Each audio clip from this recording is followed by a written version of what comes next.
શું નામ તમારું? મારું નામ ધીરુભાઈ બાબુલા છાટબા.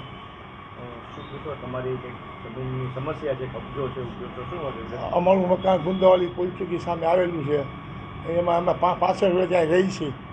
હવે અમે અમારું ભાડું થતા જુદે હાર્ડવેરવાળા એને અમને 2 મહિના પહેલાં રાજ્યકૃષિ કબજો સોંપી આપેલ હતો.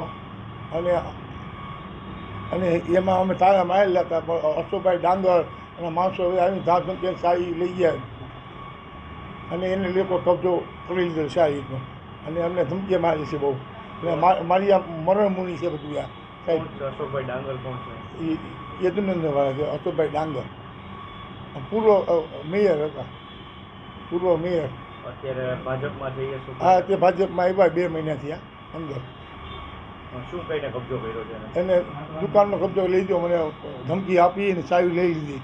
એ લોકોએ તાળા મારી દીધા છે. શું કહીને ધમકી મારે છે? દુકાન મારી છે એમ કહીને ધમકી મારી દુકાન ચાવી લઈ લીધી. અને મારી કાસ્ટો પણ જાયેલો. કેટલા એ ધંધો કરતા હતા અશોકભાઈ ડાંગર? નહીં, અહીં કાંઈ હતું જ નહીં. દુકાન નોન યુઝમાં હતી, દુકાન નોન યુઝમાં પહેરી હતી. એનું કાંઈ છે જ નહીં.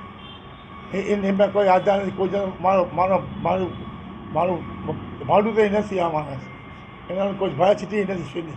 પોલીસમાં ફરિયાદ કરી છે? ફળે સહી કરી નથી અમે. પોલીસ કોઈ કાર્યવાહી કરે છે કે નથી કરતા? અમે 2-3 બુધવારે કમ્પ્લેન કરી અમે પોલીસ ખાતામાં બધી અરજી આપેલી છે.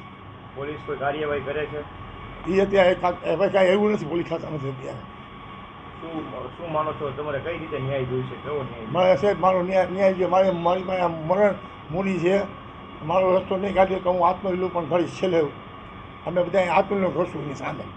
કેટલા વર્ષ જૂની તમારી પ્રોપર્ટી? અમારે સાહેબ 5 વર્ષથી અમે રહી છીએ. અમે મકાન લીધું છે 1994માં અમે મકાન લીધેલું મેં. આ પેલા 65 વર્ષથી રહી છીએ અમે કાયમ.